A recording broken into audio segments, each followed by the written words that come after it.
We cannot afford to be so politically correct anymore.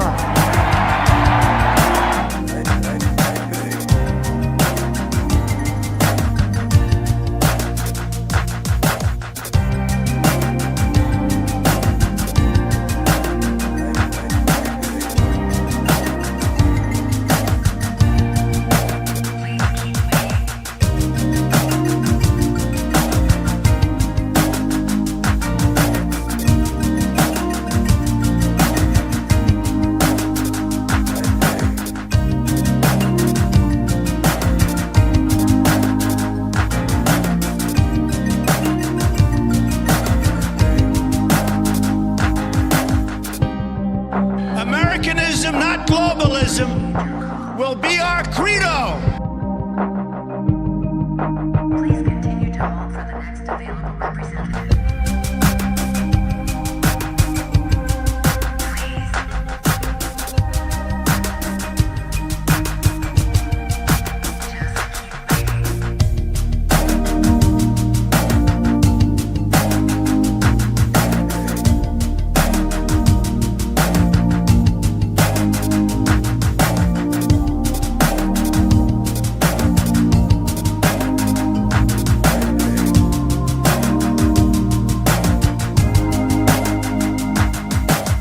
Americanism, not globalism, will be our credo.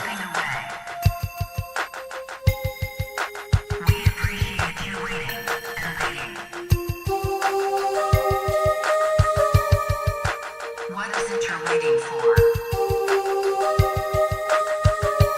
Do you even know anymore?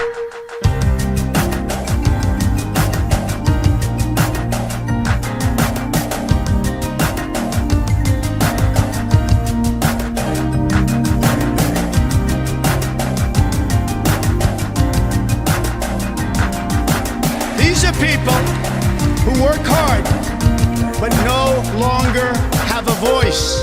I am your voice.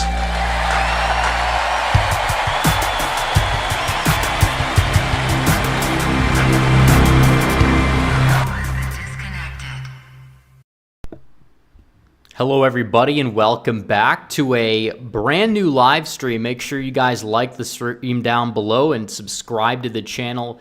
If you are new, we're almost to 167,000 subscribers. If you guys would like to help me get there on stream and you guys want to use live chat, make sure to hit that subscribe button. That way we can make it happen. But anyways, guys, it is a rare early stream because we have an early primary out of Washington, D.C. tonight. And Donald Trump, he did very poorly in the 2016 D.C. primary, although it is a closed primary. Still, you have a lot of bureaucrats there. And this should be friendly territory to Nikki Haley on paper. But Donald Trump won the last closed contest on Saturday in Idaho, like 85-15. That was another caucus that he actually lost back in 2016 to Ted Cruz. So we'll see what happens here today in Washington, D.C., how the results shake out. We'll be talking about a few other things that are going to be taking place as well. We got Super Tuesday on Tuesday. We got to preview that for sure. I probably won't be streaming the North Dakota caucus, which will be taking place tomorrow. But you look at the delegate tracker, it's incredible. Donald Trump, he got 120 free delegates yesterday, basically. In a lot of these contests that happened midday, they weren't talked about a whole lot. I didn't do a stream on them, but still, Missouri, he swept the board in Missouri.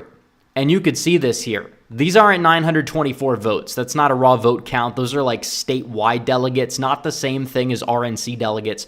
But he cleared the threshold everywhere for 924 votes or delegates for the state, and every county gets, a proportionate amount of them. And Donald Trump went out there and he got all of them. Nikki Haley could not get the threshold in any single county. Trump swept the board. It was absolutely insane. He went out there, he got like 90% of the raw vote that showed up in caucus. It wasn't even close. And then Idaho, which is another closed primary, which is what primaries should be. They should be closed. Donald Trump got 85% of the vote in Idaho, which, again, it's not all that surprising because it's in line with national polling.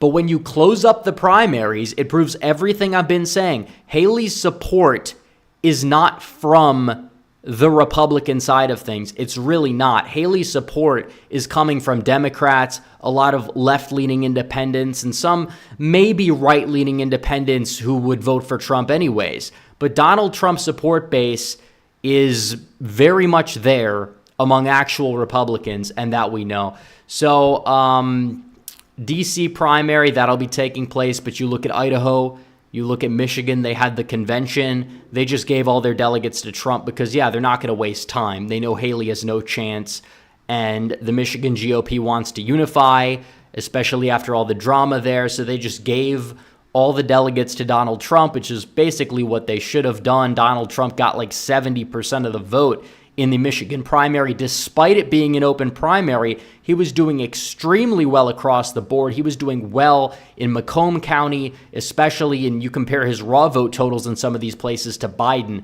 it's not looking good for Joe Biden, especially with his own party revolting against him, because you had a lot of Democrats and independents. They were voting for Haley, but they weren't the same people that were crossing over. You didn't see the inverse, voting for uncommitted. You saw that a lot of Democrat voters themselves were voting for uncommitted, and that's not a good sign for Biden. So we're waiting on results out of Washington, D.C., but we have to talk about polling as well. We'll mix in the results as they come in. The results are all going to be in pretty much within an hour, they say, although we know how these things go. But it's one city. Hopefully they can do it. Hopefully they can be somewhat competent. There's no absentees. There's no mail-in voting.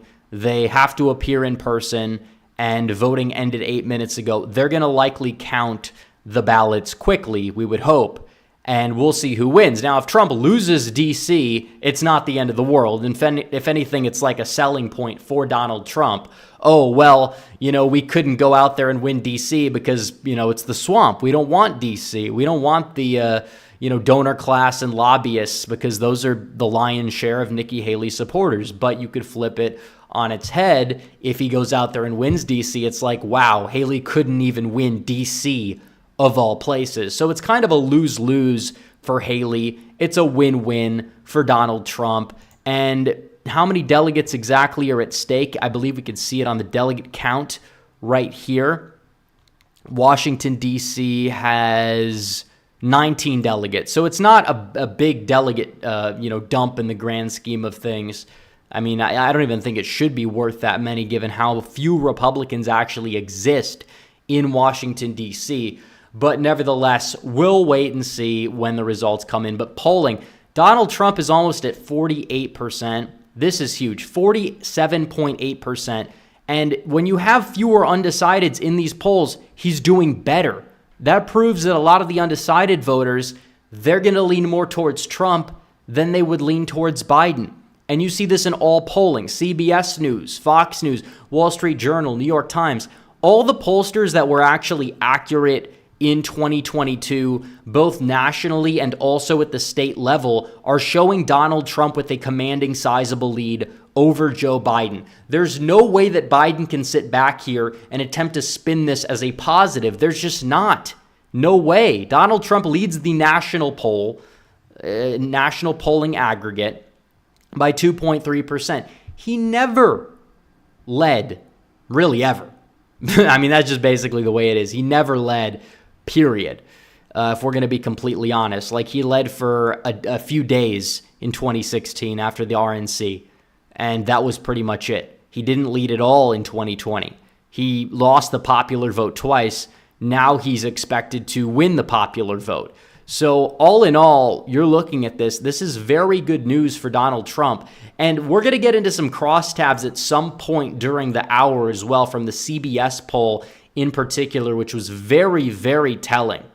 But Donald, on all the issues, Biden has nothing to run on. He's going to fearmonger. He's going to talk about Orange Man bad. He's going to sound like a crazy person. He's already sounding like a crazy person. His campaign, they sound like crazy people on social media. We know that. You look at the Biden-Harris headquarters account, they're saying Trump's going to round up Hispanics, they say. When you look at the actual clip, it says that Trump is going to deport the illegal aliens that have illegally entered the country ever since Biden took over, which is 100% common sense. Everybody supports it, follows the law. He's preventing this country from being invaded by this administration, which has aided and abetted the invasion. By executive power, they stripped certain statures from the Trump era that opened the border wide open. That's what they did. And did it exactly, work out in the favor of this nation? No, because you had millions of people pour in, and now they want to blame the Republicans because they didn't want to pass a bill that would basically fund the border crisis, not stop the border crisis, but fund it, because that's exactly what it did. Oh, we'll only give security if we have, 1.8 million entrants in the year. So it was ridiculous, and it was mediocre. It wasn't even a Band-Aid over a gaping bullet wound. This was a ridiculous piece of legislation, and a lot of rhinos were signing on to it as well. And nobody buys the Biden narrative. The economy, nobody buys the narrative about the economy. They don't. The economy's not doing all that well for a lot of people. Maybe it is for the people at the top, but a lot of those people are either going to be voting for Biden or oppose him for other reasons, because they wouldn't be voting as much based on the economy. So you look at the big picture, yeah, this is a problem when a majority of Americans, 74% say the nation is not going in the right direction. When 20% of the country, in terms of not just 20% overall, but in terms of your net approval on the economy, you're minus 20%. That is abysmal. There's no way you could spin that into being something that happens to be a positive at that point. So when you're looking at it, it's like, yeah, there's no path forward on really any fundamental for Joe Biden at this point. You could say, well, he has money. Well, he's going to do his thing with his ballot operation. Yeah, I'm sure that that's going to be at play, which is why this is not going to be a blowout of sorts like I think some people will say, oh, Trump's going to win New York and New Jersey. I don't think that's going to happen. I think the states could be closer, though. I think he's going to win the popular vote. That's a big, big step in the right direction. But if we focus our energy and resources where we need to do it, we are going to win this thing this November.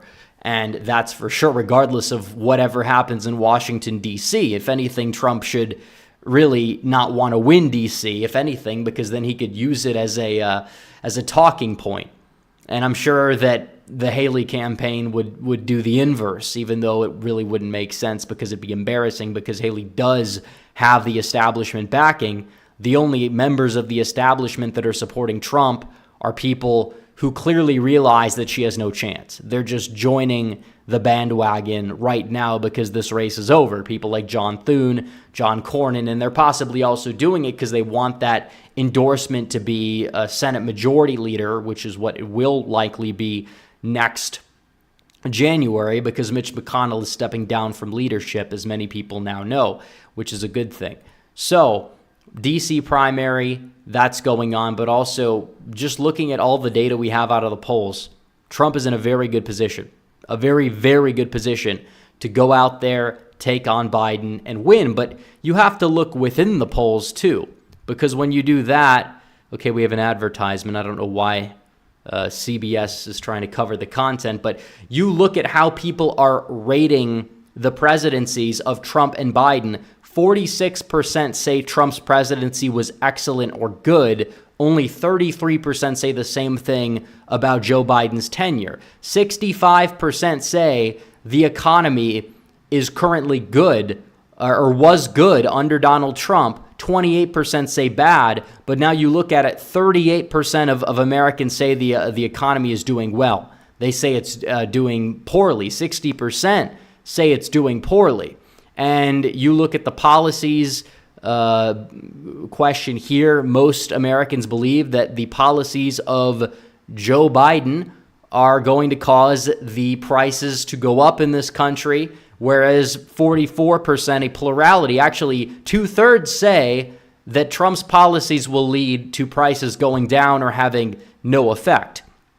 And then when it asks questions, does Biden or Trump fight for people like you? This is one of those leading questions. Usually, Democrats do well when it comes to this question, but not regarding the Trump-Biden split here. Trump leads on that issue. And also, 63% say Trump has a vision for the country. Only 50% say Biden does. Even when it comes down to democracy, it seems as if not a majority believe that Trump tried to stay in office by illegal means. And you look at this and it goes on to talk about how it's like an even, an inverse split regarding voters that believe he did, obviously favoring Biden, and then the vice versa. But still, you're looking at this, democracy will be safe. Only 34% say it will be safe if Biden wins. So all Biden does is talk about democracy, and he's only leading by 1 point on the issue.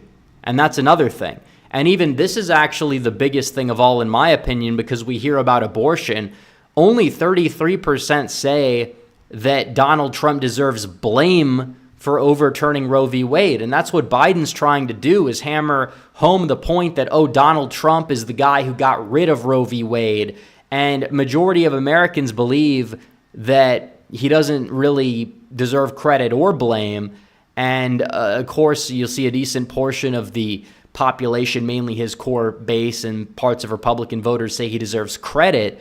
But seriously, Donald Trump is not perceived as the boogeyman regarding abortion the way that some other Republicans in 2022, like Tudor Dixon or Doug Mastriano out of Pennsylvania, may have been perceived. They also believe that IVF should be legal. Again, that's another topic that's being introduced into right-wing discourse, but every Republican, for the most part, has come out and said that they think IVF should be legal. Whether people think it's moral or not, that's an issue that's not really going to enter the Overton window for quite some time for the 14% that say it should not be legal. Whether you like that or not, that's just the facts. If you run campaigns on losing issues, it's not going to end too well. Not saying you can't push the boundaries sometimes, but that's more of a change the culture first before you change public opinion kind of thing. Or maybe have people in deep red areas start to move the Overton window on that sort of thing. Then you have immigration and the border, and we'll keep flipping back, trying to make sure we don't have any results in just yet. I don't think Decision Desk has any results either, but before the end of the hour, hopefully we get some. Apparently, when it comes down to Trump, they view Trump as somebody who will go out there and decrease illegal migration. They believe that Trump has a better mental and cognitive health. They believe that Trump is the only one. 45% say he's the only one that has the physical health to serve as president. 29% say neither. 9% say both. Only 17% are the diehard Biden loyalists. But 45%, that's the Trump loyalists. So you talk about enthusiasm, Donald Trump with a very massive advantage on that front. And I wonder if the recent Biden, DOJ drop is kind of impacting the polling. Because we see polls not just out of Rasmussen or even Harvard-Harris, which has leaned more right as of late, but what we're seeing here is CBS News, New York Times, Forbes, all releasing polls that have Trump up by 4. Fox is Trump by 2, and Fox is not really a right-leaning pollster compared to what some people would think, despite Fox's network having a partisan lean. Also, the Wall Street Journal, Trump by 2. So you're looking at the big picture. Donald Trump is up by quite a bit, and that's a very good thing. So looking at this,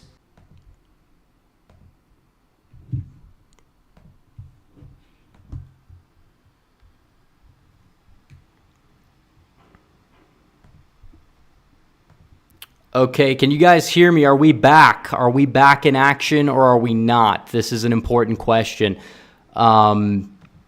Let's see. Are we back or what's going on? Okay, we're back. Okay. Yeah, I don't know exactly what went down here. Chrome just froze for some reason. I know we don't have visual, yet. I'm just trying to see if we can get it all together here. Want to make sure we have everything. And I'm back. I'm here. See if we could pull up the picture as well. I don't know what went down, but Chrome just froze abruptly. That's not good, but hopefully it doesn't happen again. So we're back. But yeah, we looked at the CBS poll. Very good news for Donald Trump all around. There's no way you could chalk that poll up to being a bad thing. And just every single poll is showing him doing very, very well. So anyways, guys, make sure you guys like the stream. Let's hit 1,000 likes. We can do it. We have 530 already. We got 2,400 in chat. Let's hit 10,000 likes, or 1,000 likes, I should say. Let's not get too ahead of ourselves here. But also, I don't know if we hit 167,000 subscribers just yet, but we're knocking on the door of it, and we have hit it officially. So we're doing well. We're doing well on that front. But we are still waiting to get some more results out of DC. That's for sure. We have super chats. Let's see. Yeah, I don't think we can get to 10,000 likes. You never know, but this is not the stream. Super Tuesday stream, on Tuesday, that's going to be a big one. We could talk about it, but either way. Johnny Heartdog sent 3 super chats. He says, hi, I'll probably be watching this later, so I'll say what's on my mind now. 1, it's not Biden's policies destroying America. It's Democrat policies. Most Democrats will have the same policies. Well, I think a lot of voters don't see it that way, but it largely is true. Also, the biggest threat to us retaking the White House is thinking we've got it. We must prepare for anything, including if they try to suspend elections, which I doubt will happen on that front, but still, it is true we have to prepare for anything. Also, 3, isn't it great a lot of rhinos are leaving? Yes, because they're not welcome in leadership anymore. They're not welcome in the GOP. It shows that we're changing as a party, and it's changing for the better, honestly. Number 4, your Senator Cruz may not be likable, but although he's establishment, I think he's come a long way, and we need him where he's at. I got to run. I'll watch this tomorrow, Trump 2024. Thank you for the 3 $10 super chats. And I agree about Ted Cruz. I don't think he's the best senator, but yeah, I don't think he's going to be primaried out, obviously. He doesn't have a challenger, for 1. And for 2, he's probably in the upper half of senators. I know it's not saying a whole lot, but I mean, in the Republican side of things, he's B to C tier, in my opinion. I'm going to do a tier list at some point. But let's see. Joe Longo says, did you see Mike Collins reply to Garbage Human? I did not see that. I do follow Mike Collins on Twitter. He's probably one of the better social media congressmen that we see. Justin Ziegler says, how does Trump attract the youth vote? Was a major factor in mitigating Republican gains along with the Senate and state elections in 2022. Similar story played out in Wisconsin's Supreme Court election. Well, I think with the youth vote, it's going to be different in a presidential year. Your average Democrat is not the same thing as Joe Biden. And a lot of voters were energized maybe on the Democrat side compared to the Republican side in the midterms.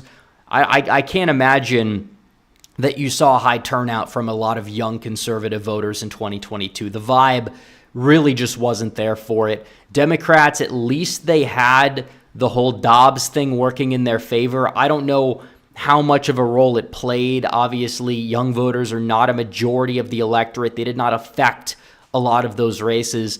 But still, like younger voters, I believe they'd be more likely to turn out if at least on the Republican side, if they're young in a presidential year, because younger voters tend to be more lower propensity.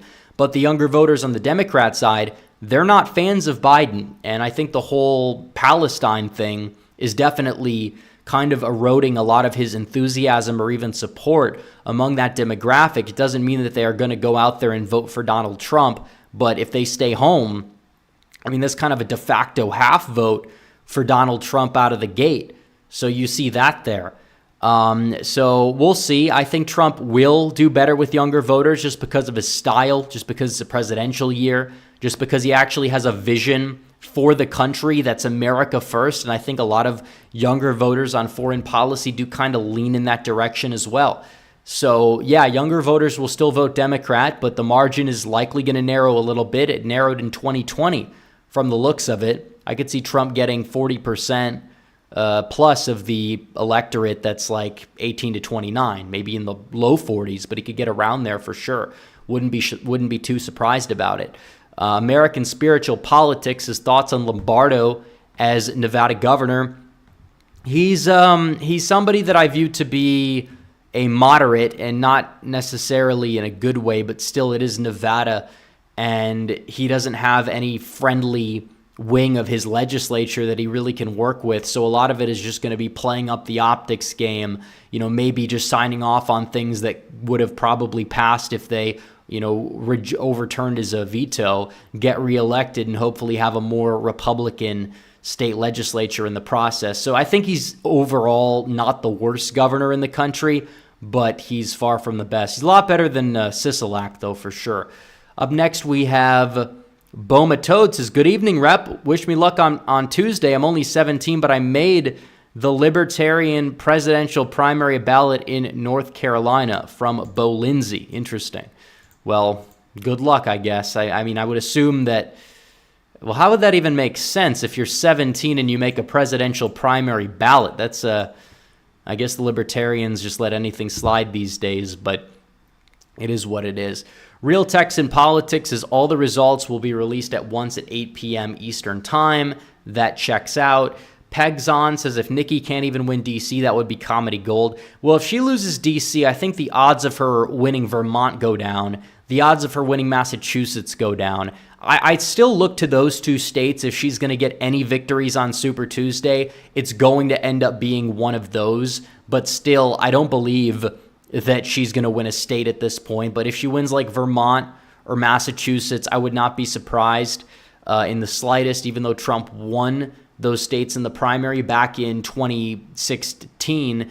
You had a lot of Democrats crossing over for him because they thought he was the easy one to beat, and it turns out that didn't work out. Now they're doing the opposite. They're trying to beat him with Haley because they can't beat him with Trump, or at least they're trying to put him through some humiliation ritual where he doesn't win every state in the primary as a quasi-incumbent. But it's not like any of these people voted in the Republican primary back in 2020 to cause a similar effect either. So it is what it is, and he didn't even have any serious opposition at that point either in that primary. So Justin Ziegler says, does the financial state of the GOP concern you? I feel like it should be fine in 2024, but after that, the party seems illiquid, which could be a problem. Well, I think that the takeaway from that is exactly your first takeaway. I don't think it's going to play as much of a role in 2024 as people think, because in these nationalized presidential elections, you're still going to have a lot of money spent in favor of Republicans overall. And even if they get outspent, they were outspent the last couple times. It doesn't change public opinion that much in presidential years. Midterm years, it's different, because not a lot of people know the elections are happening. So if they spend more money trying to get out Democrats than Republicans spend, the Democrats are going to be at a de facto turnout advantage.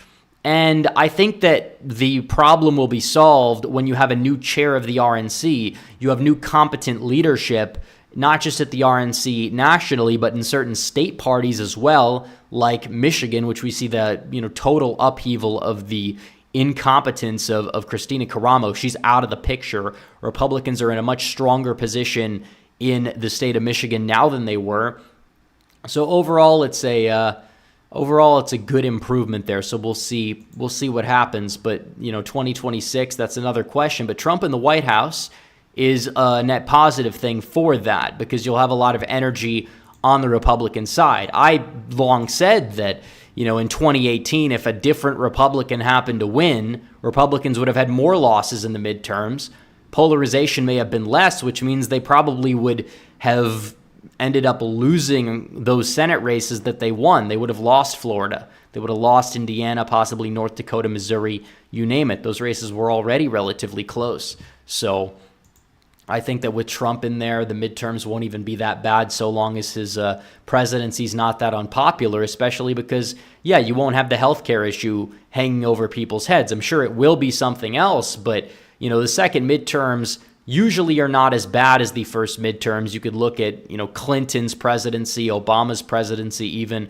The reason why Bush in 2006 struggled so badly was because his popularity nosedived for multiple reasons. And also, he never really had the first wave against him because of 9/11 in the 2002 midterms. So Ran Van Dyne says, keep crushing bro Trump all day. Irma Gersh is my Texas State House rep. Giovanni Caprigoloni just blocked me on X for asking him why he voted to impeach Paxton. Is this even legal? It might not be. I know Trump couldn't block people on Twitter without facing legal repercussions, but again, that's Trump, and they were obviously going to hold his feet to the fire on any possible misstep that he made. I don't know. Either way, just don't vote for them in the primary if they voted to impeach Paxton. That's pretty much my rule. So, let's see. Joe Longo says, thoughts on libs of TikTok being rumored to have visited Epstein Island. I don't really think that would be a serious rumor. I haven't seen anything about that. Glenn Gosserth, thank you for the 2. Exactly says, we'll be voting for Trump in Vermont on Tuesday, Trump 2024. Well, hopefully you can help him win. And if he wins Vermont, I think he's winning every state. Because it's a state like New Hampshire, except you have a lot more Democrats than Republicans. Democrats who aren't probably like the biggest fans of Biden, but will vote for him at a general election. So I could see a lot of crossovers for Haley. I've heard from many people in New England that Haley's got signs all over the place up in those states, in New Hampshire and Vermont and Massachusetts. So, I mean, we'll see. Even if she wins Vermont, it doesn't matter. She wins and she nets like a couple delegates in those states. Trump will win like every delegate in Texas, pretty much every delegate in California too. It's pretty much over at that point. Greg B says, if Sinema runs, does it help or hurt Lake? I think it's a kind of a wash. I think it might help her a little bit according to some polling, but some people will say, well, because you have some rhinos in the political class that don't like her, they're going to just vote for Sinema instead. And you will have some people that do that. But again, do those people really make that much of an impact at the end of the day? Probably not. So let's see. Here we go. We have another super chat from It's Cool Guy Rice. Says, who do you support in Arizona's 8th district? If that's the one that Blake Masters is running in and Abe Hamadeh is running in, it honestly doesn't matter so long as the Rhino doesn't win. I like both of them. I think that the whole like civil war between the two is just kind of dumb. I understand people are like concerned about Abe's past, or they're also like concerned about Blake's ability to cave into consultants. But if both got in there, they would have probably great voting records. It just really doesn't matter who wins that primary. It's probably going to be Abe Hamadeh anyways because he got the Trump endorsement. But I'm not going to like throw a temper tantrum about the fact that, he didn't endorse Blake Masters over Abe Hamadeh when Abe Hamadeh probably is going to have like a top 20% voting record when he actually gets there, regardless of whatever stances he took on online forums 10 years ago. So either way, I would just support the one that's most likely to win the primary. So either way, it doesn't really matter, in my opinion. I understand why people like both, but that's the way it is. Occam's Razor, thank you for the 3, and I think that's it for Super Chats for now, but if you guys want to send in any Super Chats, feel free. Also, we hit 1,000 likes. Let's get to 2,000.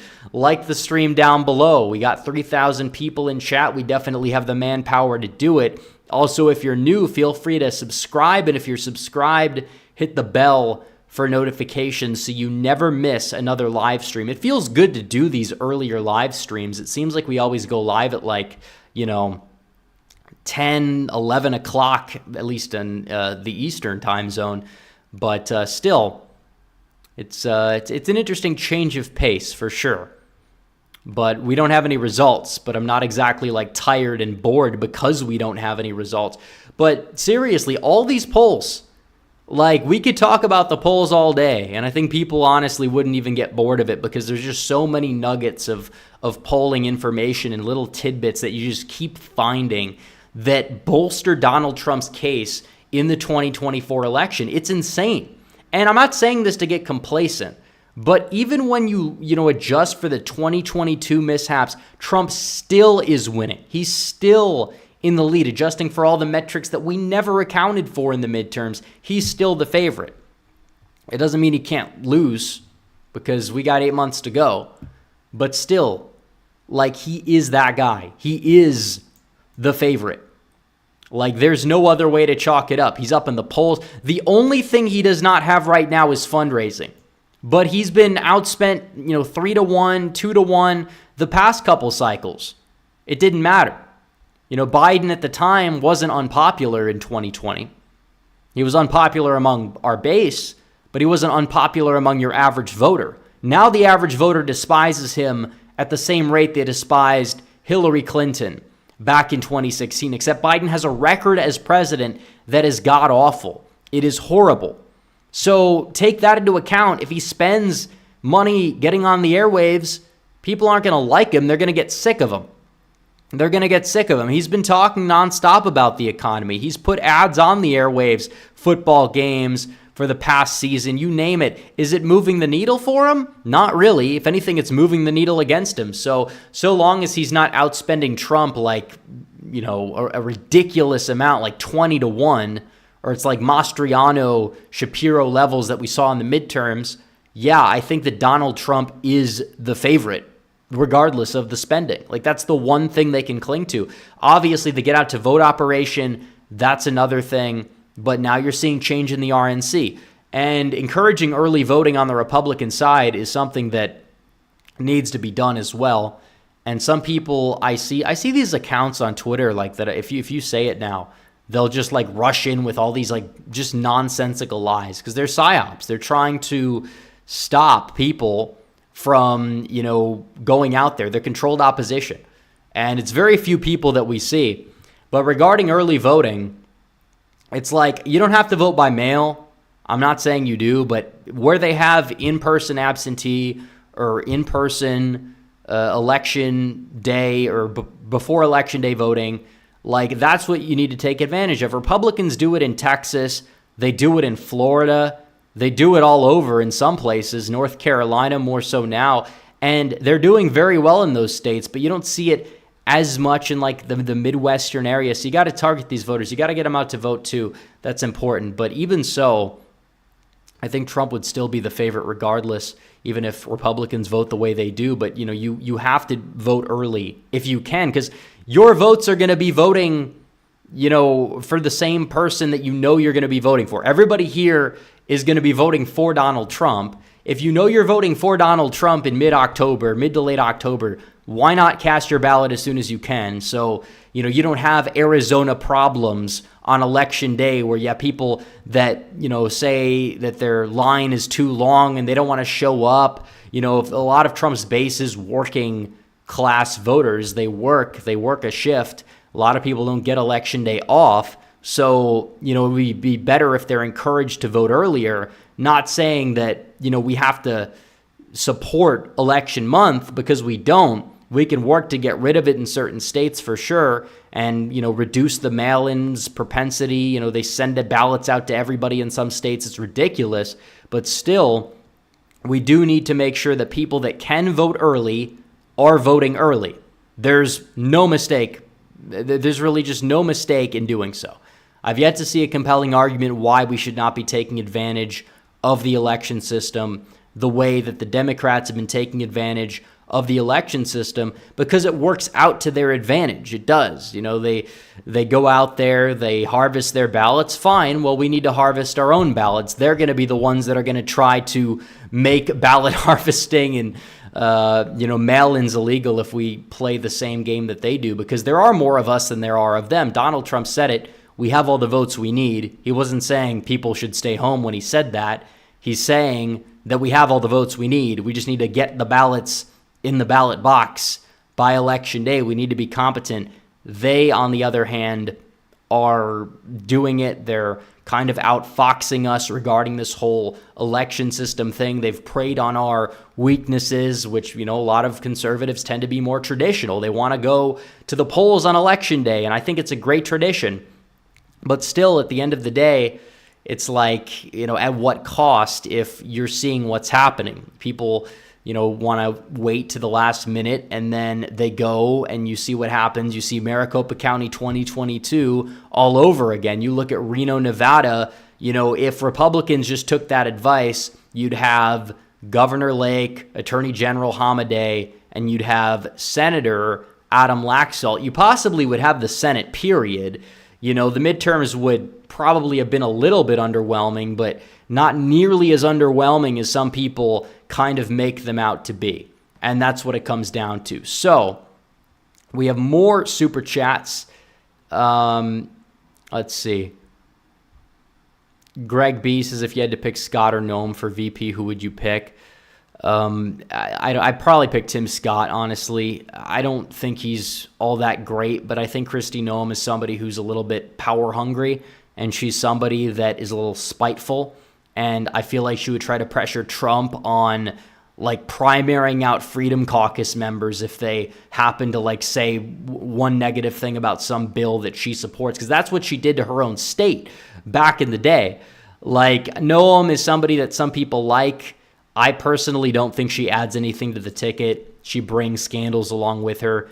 Tim Scott is somebody that would not really be in a position to stifle Trump's agenda. The one blind spot he has is like the criminal justice issues. But at the end of the day, is it going to be his decision or Trump's decision? That's what it comes down to. He would be more, I think, subservient than Noam. He would be somebody that wouldn't try to get in his way. That's kind of what Trump is kind of avoiding, I feel like. That's why I don't believe he's going to pick Vivek. Even though their agendas are similar, I don't think he wants to have another alpha dog in the ticket. I think he's going to want somebody who will complement him well, bring out a softer side in him. I don't know if Noam does that. Tim Scott might. I don't think Tim Scott's the ideal VP either. I think there's a lot of problems with Tim Scott, like I mentioned, the criminal justice stuff. But still, when it all comes down to it, I'm going to pick Tim Scott over Kristi Noem. But if he picks either one, it is what it is. I'm not somebody who's going to be upset at Trump's VP pick, so long as it's somebody that's like not Nikki Haley tier, and he's not going to pick her. So obviously I'm not going to get upset at it. It seems like all of his short list is passable. It's not going to hurt him a whole lot electorally. It's not going to, in my opinion, help him a whole lot either. But that's the way it is. Carl and Don Hamilton says, what Senate Republican candidate do you support in California? Is his name? Let me see what the guy's name is, because I don't know his name offhand, but it is the Republican. Now, if it is a Democrat against a Democrat, that could be a good thing for us, just because Democrats will be spending more money on that race and we're not going to win it anyways. But I probably would say Steve Garvey would be the choice of a candidate, just because he possibly could make the race closer than anticipated, because he is well liked in the community there. That's just the way I see it. Mark Kovich says, Pennsylvania voter here for Trump and Scott Perry, one of the best representatives. Stay based, Red Eagle. Well, thank you. Yeah, Scott Perry is great. He's one of the better representatives in Congress, probably the best out of Pennsylvania for sure. VSS Vintores says, Donald's Orange Pipe 2024. It's coming hard, Pinkos. Thank you for the super chat. Random Polish guy says, hey, Red, I've been watching your channel since 2019. Called into your show when you used to do those. I'll say this, much been moving between Louisiana and Florida. I've never seen the enthusiasm for Trump. I don't know if you mean you've never seen the enthusiasm for Trump being as big as it is. I don't know if you were cut off, but yeah, Donald Trump is definitely very strong in that region regardless. So, no results yet, but we've got 15 minutes before 8 o'clock Eastern, which is when we're supposed to get the results in. Anyways, guys, feel free to like the stream. We've got ways to go before 2,000 likes, but I mean, feel free. Let's get closer. Also, any super chats, feel free to send them in as well. We've had a lot of news over the past week to cover. We had the Michigan primary. We've had all the polls that have come out as well. They're making Trump look good. And it's not just the right-leaning pollsters. It's every single poll, mainstream media, New York Times, Wall Street Journal, Fox News, CBS. These aren't just your right-leaning internal pollsters. Then you go state by state, and it's like you look at the polls in every state. Trump's up in New York Times in Arizona. He's up by a lot. He's up in all the polls there. He's up in every poll, in almost every poll in Wisconsin. That's unheard of. You know, in this time back in 2016, Hillary Clinton led the polls in Wisconsin by 10 percentage points. Donald Trump won the state. Now Trump leads the polls by 1. We'll see what happens. We'll see if it holds. North Carolina, he's up by 7 points in the aggregate. Same thing with Georgia. I mean, you're seeing a shift in these Sun Belt states that Democrats were hopeful in for this cycle early on. Now they're abandoning them. They're not likely going to be in that much of a strong state, strong position in Georgia, North Carolina, Florida, Texas. Even Arizona's not looking good for them, especially if RFK Jr. ends up getting on the ballot. So it's like, what state are they going to even win at this point? They're going to try to focus and hyper-focus in on the Rust Belt. That's really what it's going to take, because you look at it and it's like, yeah, they're going to need to run the table in the Rust Belt. And even then, Biden's struggling in Michigan. Biden's struggling in Wisconsin. He leads the aggregate in Pennsylvania by a hair just because of one outlier poll that's kind of pushing his margin up. It doesn't seem as if there's really all that much of a path to victory as of now for Biden. Now things can change, but he barely won the Rust Belt states, arguably, at a time where he was much, much stronger. Donald Trump's favorables have gone up over the past, couple of years even. Biden's have continued to plummet. He's now below Hillary Clinton territory, and that's not a good sign. That's never a good sign, given the fact that Donald Trump beat her when he was weaker, politically speaking, in terms of his overall favorables. Regardless if you want to say his campaign was, spot on in 2016, because I believe that it was, especially looking back in retrospect. But still, you got to kind of play to your opposition to a certain degree. And you're looking at what he's doing now. He's doing the same thing, except now he's more measured. He still maintains his Trumpian edge, but he's going out there and he's comparing and contrasting his administration with Biden's administration. And it's a no-brainer. It's an IQ test, except you need like an IQ of 80 to pass it in any, objective reality, unless you're somebody who actively seeks out the destruction of this country. So you're looking at that. And who's doing that is Nikki Haley, by the way. Who's going out there now. She's like, oh, we have new RNC leadership. I'm not going to endorse Trump now, or she hinted at it. She's like, oh, the RNC now is not the same. So either A, she's posturing because she wants more votes and she's trying to appear to hold the party hostage, which is not going to happen. It's not going to work. She's not well liked. She's boosted by voters who would never vote for Trump in the first place in many cases, for one. And for two, regarding the RNC, it's like, even if she wants to just rip up her loyalty pledge or whatever, is she planning on running third party? Is she planning on endorsing Biden to save her political career by becoming Liz Cheney Jr.? Is that what she's trying to do? And if so, then she has no business running in this party's primary, given the fact that she has zero shot. She's trying to weaken Trump, but she's not really backed up by any donors anymore from the right. After Michigan, they all cut her off. So now she's backed up by donors from the left. I say she stays in until the convention, or at least until the last primary, and then drops out and endorses Trump nominally.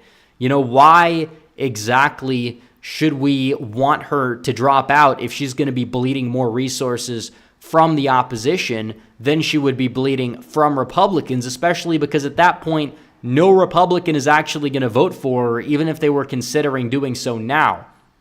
Because by the time that the nomination process rolls around, she's basically going to be long gone. And that we know. Her political career is essentially over. She's trying to, bask in her 15 minutes of fame that's not even really fame at this point. And she's going to fade away into complete and total irrelevancy at some point. So, let's see. Okay. Greg B says, should Trump make a visit to Chicago? Seems like they're open to listening to Republicans. I think he needs to focus on the states that he can win first, and then maybe down the line talk about long shots. But I do support him rallying at Madison Square Garden if he wants to do that, just because it would be a national sort of spectacle, and it would be like kind of like a huge like on-brand optics thing for him to do. So I don't know if he's actually going to do that or not, but if he did, I think it could be cool. And you have a lot of House candidates you want to pull across the finish line in the state of New York, or at least boost your own turnout to help those candidates.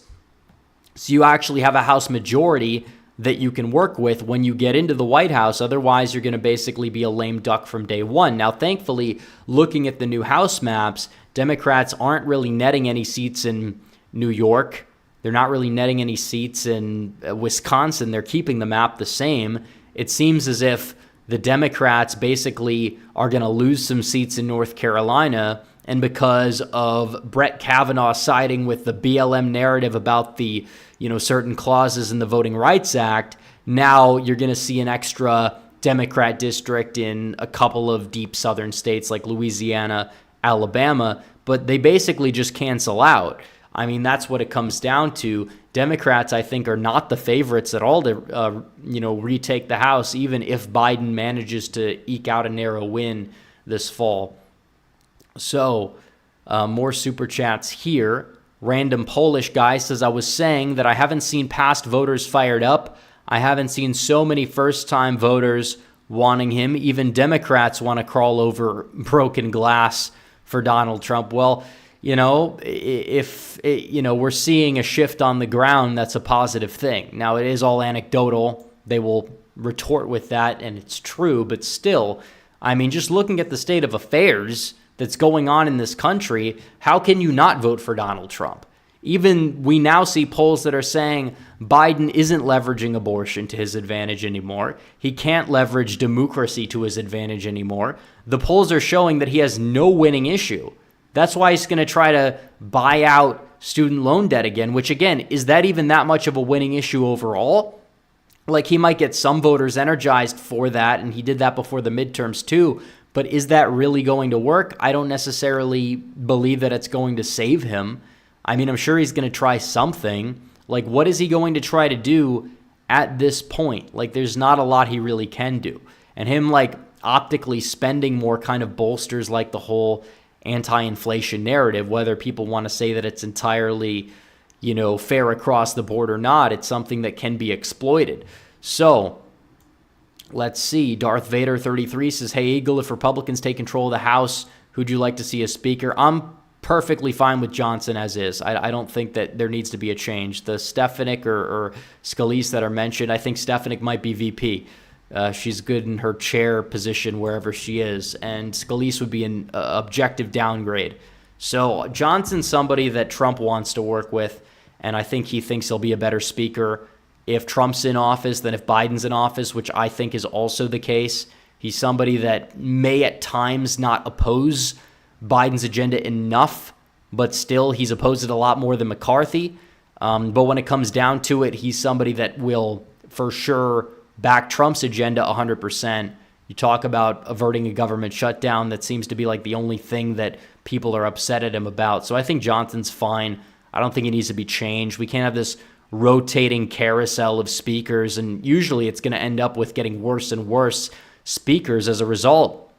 Like, if we didn't get Johnson, we would have probably got Tom Emmer, who arguably would have been a worse speaker than Kevin McCarthy. I mean, his entire record is just awful. He's also one of the reasons why the midterms went so poorly is because he was the one that was leading the messaging. He was the one leading the NRCC.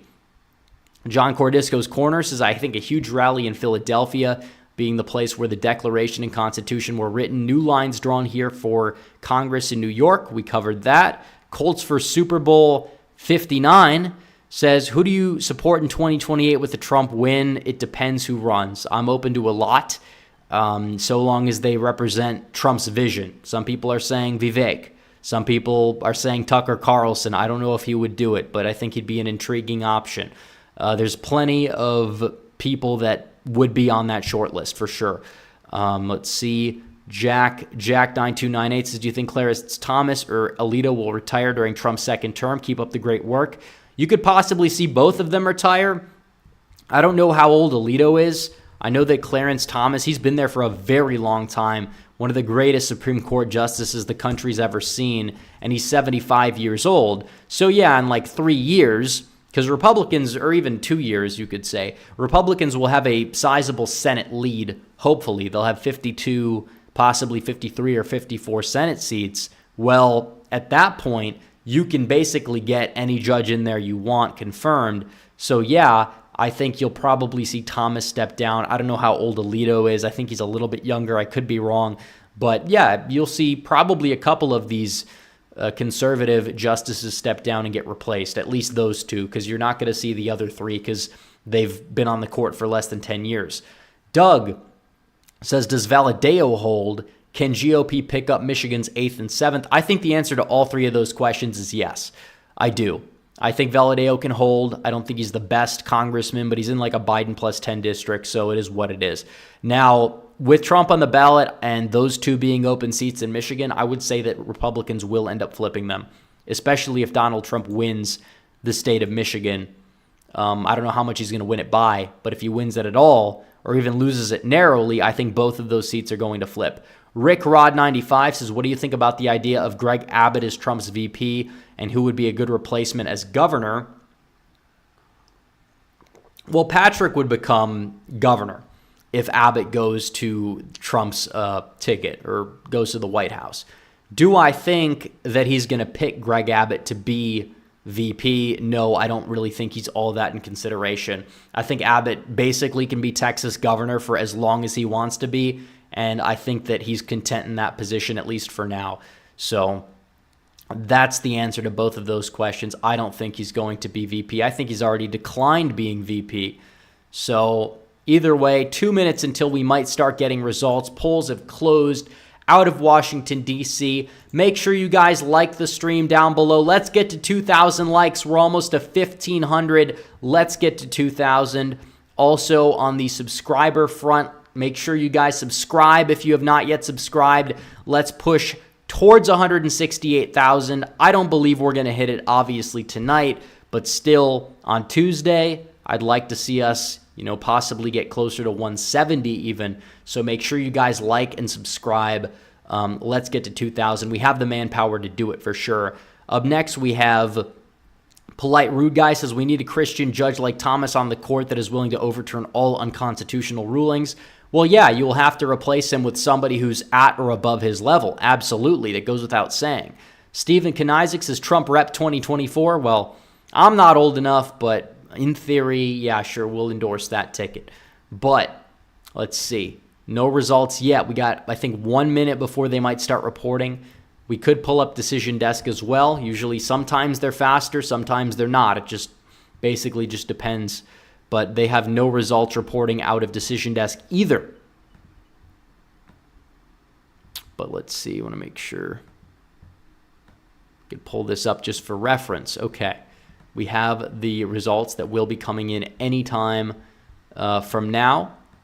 But if you guys want to keep sending in super chats, keep the chat going, feel free. Also, like and subscribe if you're already subscribed. Hit the bell for notifications so you don't miss another video or stream. Anyways, we are currently at 8 o'clock Eastern or 7 Central. We're waiting on results out of Washington, D.C. This primary will likely be one of Haley's strongest, despite it being a closed primary. Trump only got 13% of the vote there back in 2016. Although times have changed, he's been president, and Washington, D.C.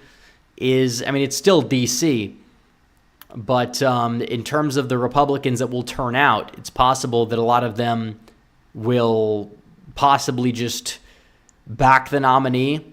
If they're team players, if they are just die-of-the-wool rhinos and neocons, Nikki Haley might win this primary, and maybe she should. She deserves to win it. She deserves to win the swamp.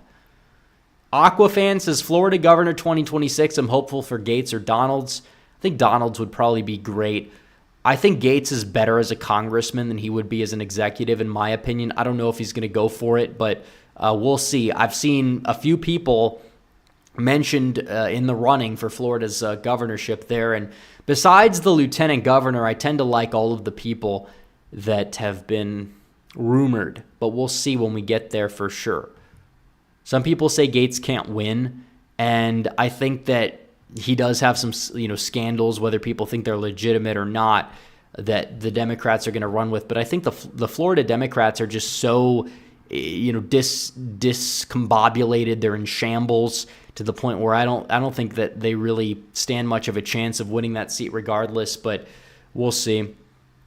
Sean Tonninson says Sotomayor is the next justice to go. She's not healthy. Well, we'll see what happens. There's a very good chance she steps down this year if that's the case. But if not, and she happens to have to, be forced out during the Trump era, if we get another Trump era, that's huge because that means you have another, Supreme Court justice that's Republican. You're going to have a 7-2 court, even though the current 6-3 court operates like a 5-4 liberal court half the time. At that point, you'd have a lot more insurance for sure. Let's see. Let's see. Polite Rude Guy says, if you run for president and go rogue and become a rhino, I'll run against you, but I would support you. Well, thank you for that super chat. I will never sell my beliefs for the sake of selling out to the establishment.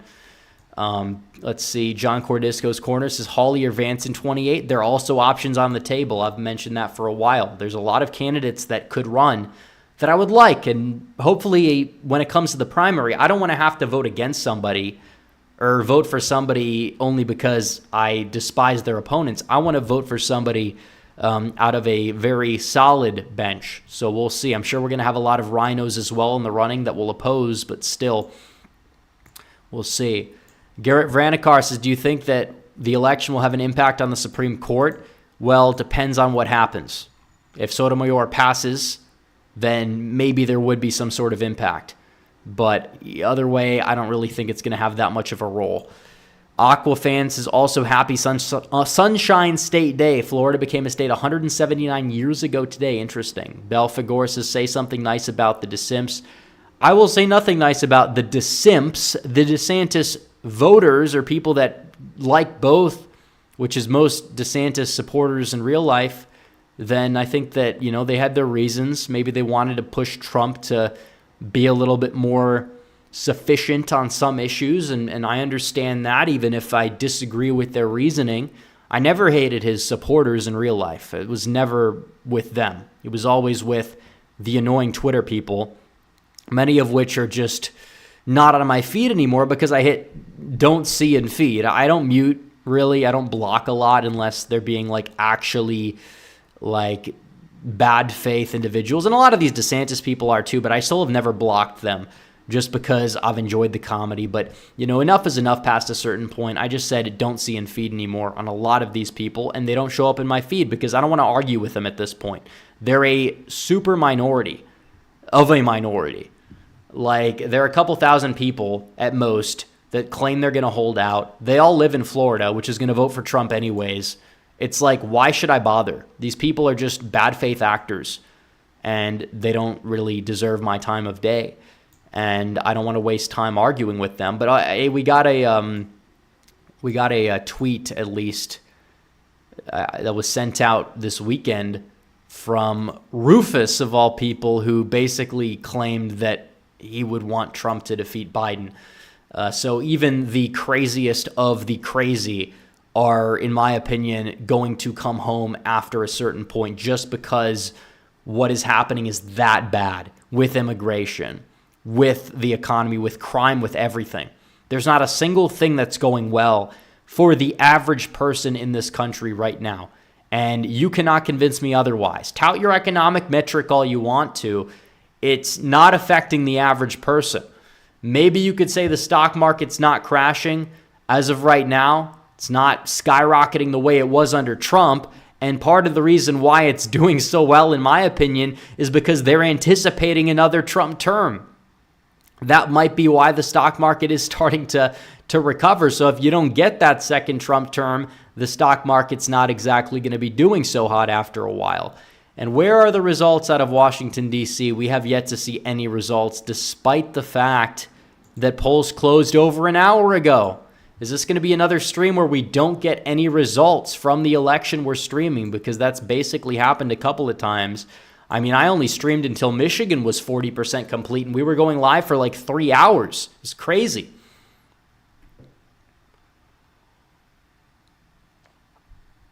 Let's see. But yeah, Biden doesn't have a winning argument. His argument is Blumph bad, because Blumph wants to stop the problems that Biden's causing Blumph bad. Like, seriously, like, these people, they were saying Trump wants to round up Hispanics or something like that. It's like, this isn't going to stop the bleeding with Hispanic voters when you fearmonger like a lunatic, by the way. It's not. You're not moving the needle in any positive direction for you. You seem unhinged. You seem crazy. And you watch the clip. They're always 5-second clips, by the way, they post. And what does Trump say? We said we're gonna round up the illegals. I don't even think he said round up, but he said we're gonna deport the illegal aliens that are in this country, which is something that's the law. It's something that's common sense. We have all these people that have entered. They're like the size of a Wisconsin or even larger than that. That a new state basically worth of people, possibly a couple new states that have entered this country. We don't know where these people are coming from. In many cases, it's funny, Biden said Latinos. A lot of these people aren't even Latinos. They come from the Middle East to Mexico. They come from Africa. They come from even Asia. Then they come through the southern border because they know that's an easy, surefire way to get into this country. They know. And a lot of voters don't like what's going on. Voters down by the southern border don't like what's going on. And what Trump is saying is basic common sense. It's not like he's, saying anything wrong or even anything that could really be misconstrued in a logical sense to be used against him. And even the clip that they showed, which I think I could probably pull up on X/Twitter right here. Yeah, this is the clip. Hold on. Let's see what he says. We will begin the largest domestic deportation operation in American history. Yeah, so he's saying that we need to begin the largest deportation operation in American history, which is what you need to do because you know what you have? You have the largest amount of illegal aliens that live in this country. They have no business being here. We can't even take care of our own citizens. We need to cut immigration across the board. Of course, I don't just think that illegal immigration is the only issue regarding immigration. I think legal immigration has its drawbacks. It should be severely curtailed as well. A lot of Americans, they don't want more immigration. They either are fine with the current level or a lot of them want less in total. It's a winning issue to lower legal immigration as well, especially as it will likely boost wages and things like that. But still, that's not the point. Illegal immigration, that's a massive, massive error. And this is a problem. You have people crossing the border illegally. What are they doing? They're going out there and they're causing all these crimes. Look at what happened in Georgia. It's a tragedy. I mean, it's not just Georgia. It's all across the board, all across the country. And they say the crime rate's actually lower for illegals. And you look into it, first of all, every crime that's committed by an illegal is a crime that could easily be avoided if you actually got rid of illegal immigration. Besides, all of them are criminals because they illegally entered the country. And the reason why their crime rate is lower is because a lot of their crimes don't go reported, because a lot of crime that they do commit is, in fact, against other illegals who are not going to report the crimes. Why are they not going to do it? Mainly because of the fact that if they reported the crimes, they're in fear of getting deported. Even, states have statutes in their law that say that, if you report a crime, we'll protect you from getting deported. But a lot of these people don't know it. A lot of these people don't trust the system. So altogether, we don't know the level of crime these people commit, but it is likely higher than what people say it is. It really is, especially even the women coming across the border. A ridiculous amount of them are trafficked. That's why Trump instituted the quote-unquote family separation they said was so inhumane. He did it because in most cases, or maybe not most, but a good portion of the cases, these people are being trafficked. They're not a part of the family per se. That's like the cover. Let's see. Tom Fuller says, keep up the great work. Not sure if I read that one, but thank you. I appreciate it. Garrett Vranikar says, is there anything Josh Shapiro could do that would ruin his chances of re-election? Would an unpopular gun bill hurt him? I think as of right now, unless something drastic happens to his favorables, like a scandal, he's going to win re-election. And that's the way it is. Republicans should focus on retaking the chambers to stop his agenda more so than anything else. I don't know about an unpopular gun bill, if that would hurt him. I think it would hurt him if he signed it, but we'll see. Sean Tonneson says, why the delay? Are they fixing the numbers? Well, this is elections in the modern day, regardless of whatever you think of the numbers. Trump's probably going to win, so I'd say no to that question, but they're just incompetent. Naira Namald says, first executive order, ban Western Union money transfers to countries they will self-deport. Yeah, I mean, self-deporting is a big portion of this too. And Mitt Romney talked about it. That was like his big controversial thing. Then Trump comes in, just says what everybody's wanting to hear, and that worked wonders for him. So, but all in all, it is true. You do have to cut off the financial support for these people. A lot of them will find a way onto some sort of welfare, even if it's not technically in the welfare system. You have fake social security numbers, all that. They will find a way to get assistance from certain governments. And even in California, they're not, deporting people, these sanctuary cities, whatever. They'll give out assistance. These people will have anchor babies that will cause them to kind of, be able to get assistance for them. It's insane. But yeah, you do have to cut off the financial support for these people. They're draining this country. They don't live here. They're not citizens. It's not inhumane. It's common sense. John Cordisco's Corner says illegal crimes are mostly covered by local news. And that's another thing. So, yeah, any updates? We don't have any updates out of D.C. It's 8:13. Polls closed at 7, at least on the East Coast. Here at 7:13. Polls closed at 6 in Central Time. Let's see. Sir thinks a lot. Says, worked in a bank for 7 years. A lot of legals brag about how much money back to their home country they send in tax loopholes. Omar Sadly says, how do you stay sane constantly covering politics? That's a good question, because it's not necessarily that easy to, be in the political realm and stay sane. But, I try to, even though I try to get out as much content as possible, like to take as many, I wouldn't say breaks as possible, but I don't focus on what's online 24 hours a day. I mean, I'll read the news, I'll read social media, but I hit the gym, I do other stuff. I live a normal life as well. It's kind of like a job and a hobby mixed together at the same time. So, but I mean, it is insane. I mean, what's going on right now, but I am hopeful as well. That's another thing that keeps me going. If Donald Trump does not win the 2024 election, I'm not going to retire, but will I probably make less content? I think a lot of people probably are not going to be as enthusiastic about the future of this country at that point, but the show is still going to go on to some degree. DC is a mess, literally and figuratively, regarding the primary too. Let's see. Riley Moore says it's ridiculous of how expensive everything is now. Hopefully Rand Paul gets the bid for Senate Majority Leader. Well, I don't even know if he's going to go for it, but we'll see.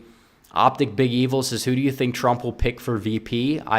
Like I said, he doesn't even know. So if he doesn't even know, he said one person he's like 25% leaning towards. If he doesn't know, then I can't really tell people who he's going to pick. Like, you could look at the short list. It's Elise Stefanik. Some people say Kristi Noem, Tim Scott, Ben Carson, Lee Zeldin. Some people want Vivek. I just don't think it's going to happen. I think Vivek's going to be a campaign, what's the term I'm looking for? He's going to be a campaign surrogate. He's going to be with Trump a lot on the campaign trail, a close advisor, but I don't know if he's looking for VP. Some people are saying Tulsi is entering the conversation. That's an interesting one. I actually like Tulsi, but at the same time, I understand why people are skeptical of her. Somebody who was considered to be a left-wing Democrat in more of like the Bernie wing of the party up until like 2020, 2021. Like, you're going to be skeptical of that person. I know she was, a representative from Hawaii, We know that. But still, it's like at the end of the day, you have a lot of conservative voters who would probably just not trust her whatsoever. Like, she has changed her tune. She's written op-eds about how she has changed her mind on things like gun control. And it's possible that her change is genuine, or also possible that her liberal turn as a representative was entirely just to go with the flow of things.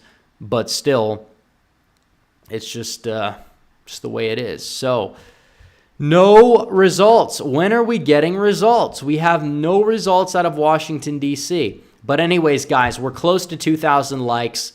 Like the stream. Let's hit it right now. Subscribe to the channel if you've not yet subscribed. We are closing in, actually. Well, probably not this stream, but 168K. We're getting closer. So make sure you guys like the stream. Make sure you guys subscribe. Make sure if you're already subscribed, you hit the bell for notifications as well. And we've got content coming this week. We're going to be doing a video tomorrow, a video Tuesday, a live stream Tuesday for Super Tuesday, a video Wednesday. Trying to do daily videos, even when we have live streams. I put out a video today. We did a YouTube short as well. Those have been doing well. We've, obviously we're doing this live stream. So this is like the year of content. There's going to be a lot of content. It's going to be perfect opportunity to grow the channel. So feel free to like and subscribe. But Real Text in Politics is a reminder that this is the democracy that Democrats want. Well, Biden's view of democracy is a third world country. But even in those countries, they can count election ballots far faster than this. This is one city. This is like the smallest primary. We wait 1 hour. We have 0 votes. It's not like we're like 50% reporting. We're waiting on some, processing, whatever. We're 0% reporting. And you have some, early votes, but they're in person. It's a 3-day primary. You should at least be counting those ballots from, March 1st. Why are you not counting the ballots that have been processing for 2 days? Like, why do we not have the results from those ballots? It's ridiculous. It's completely ridiculous. It's winner take all. If you crack 50%, we'll see. Nikki Haley does better in liberal areas. That's 100% certain because of the fact that, a lot of Democrats will vote for her, but this is a closed primary, but still D.C. is D.C. That's where your elite is. That's not really where your Trump-friendly Republicans are. But we don't know how many votes we're going to have. But it's even worse when you realize there's not a lot of votes that are going to be in this primary to begin with. I mean, I could look at how many people voted in the 2016 D.C. primary, but I can't imagine.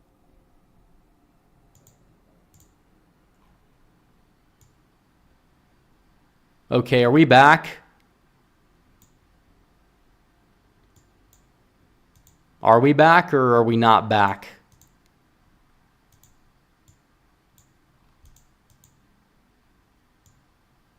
I can't tell.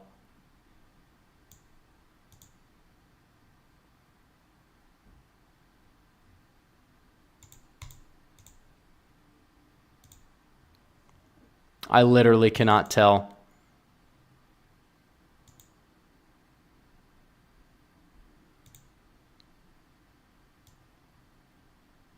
I think we lost everything.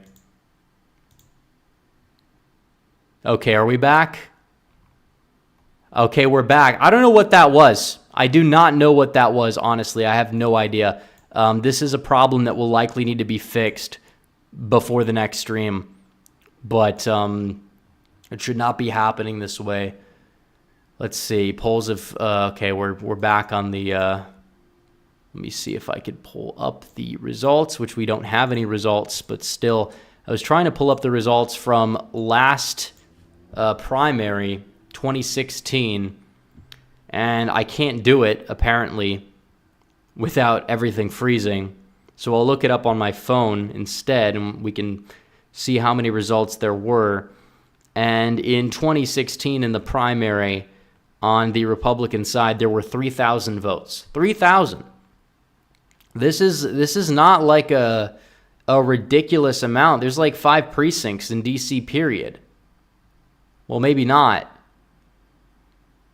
But still. Like, it's insane. Like there's not that many. Actually, there's 1, 2, 3, 4, 5, 6. There's 8 wards. The wards probably have like 200 votes max, and they can't report the votes. They can't report the votes in the first hour and 30 minutes, despite having 8 wards, despite having a lot of this being vote from 1 or 2 days ago, because it's 3 days of voting. They don't do mail-ins, and honestly, this isn't a bad. This is not necessarily a bad system that they have overall. But apparently, Page is unresponsive too. I don't know why that is. But let's see. We have any super chats? Let's see. Gio Mendez for 1. Bola Special K for 2 says no other Western country uses electronic voting. Well, does DC even? I mean, it's just a mess. There's no reason for it. You can count it fast by hand. That's the way it should be. Should be paper ballots. I'm not somebody that's like, oh, well, they're switching the votes on the machine. Like, I don't really think that that's the reason for screwery. I feel like when there is screwery, it's other more, subtle things like stuffing ballots that might not exactly be what they seem. But still, just looking at the big picture here, like, you got to get rid of these machines because they just complicate things. If you have electronic errors, you're not going to process things. It's just a waste. Andrew Mortensen says Nikki's working with the government to try to take out Rep because he's America first and she's America last. No results. Are we surprised? Well, yeah. I mean, all jokes aside, it's ridiculous. Jack says, who's Ryan Binkley? I thought there were only 2 Republican candidates left. Well, he dropped out and endorsed Trump, actually. But still... yeah, the page is unresponsive, but that's not the point. There's no update on Decision Desk either. So I don't know what that's about. Let's see. Riley Moore says, hopefully Trump brings back paper ballots. Well, it's also a state issue too.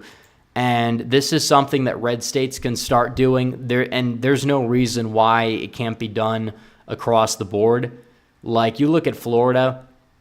Their election system, it makes sense. It should be a model for pretty much all other states. If anything, it counts too quickly. We like a little bit of suspense, but still, just count the ballots within a few hours. But when you have 8 wards in an election, that should be done within like 20, 30 minutes.